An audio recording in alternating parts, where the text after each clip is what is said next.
Democrats on the offensive today, trying to blunt President Trump's victory lap after the passage of his policy mega bill, warning that the win this week may come with political consequences later on.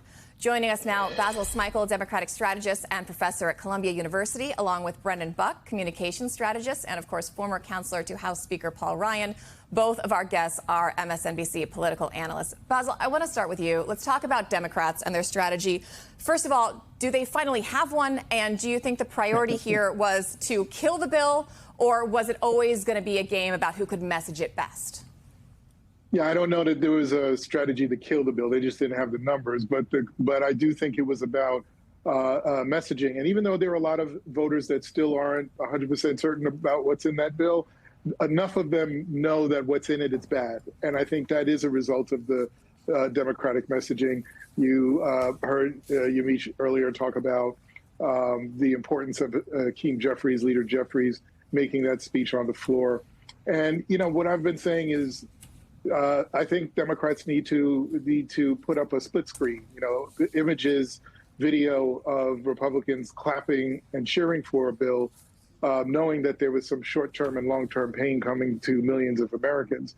So I do think there's some messaging that the Democrats do have.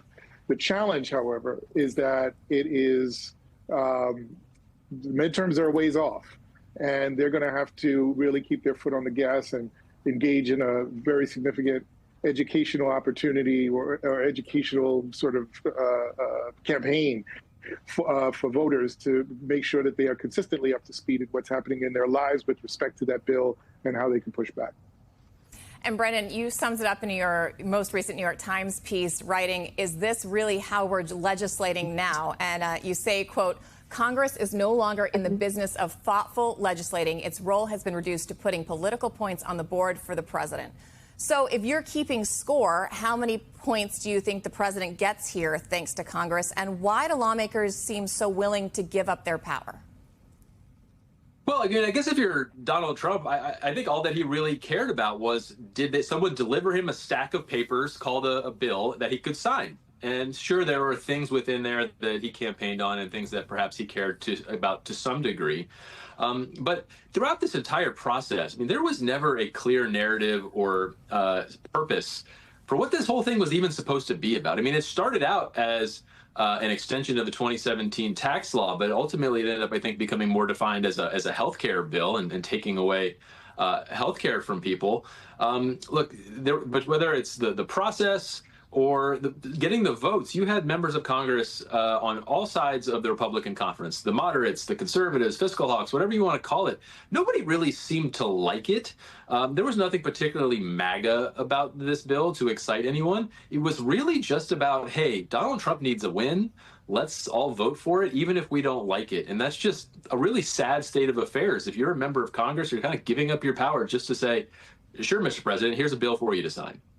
Well, and Basil, a good example of that is Lisa Murkowski. You know, Trump gave a shout out to the senator as he claimed this bill had something in it for everyone. Take a listen.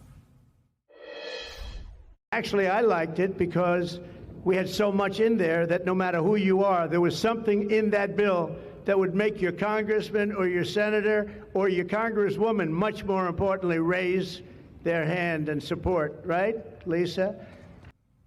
Right, Lisa. So if Senator Murkowski had voted no, there would have been no tie for Vice President Vance to break. And she did that even though she criticized the bill and said she hoped the House would make changes, which in the end, of course, it didn't.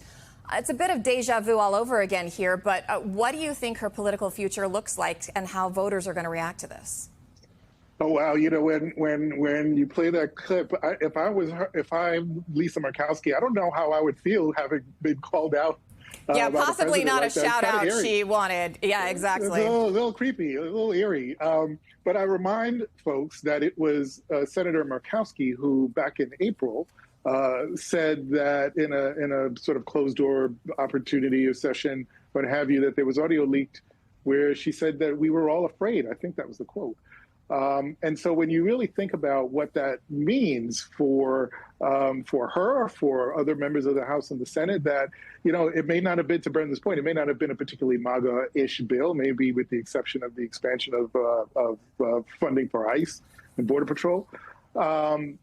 but it is an example of just how members feel about their relationship with Donald Trump. They're scared. They're going to do what they need to do to get by, to appease him, and then hopefully they continue to be in his good graces so that he doesn't retaliate against them in their election. Massey may be an exception because I guess Elon Musk said that he'll support him in his campaign, but I don't even know if that'll work at the end of the day. But it really is a function of whether I'd like the bill or not. I got to support it because if I want to be reelected, I got to get on Donald Trump's good side.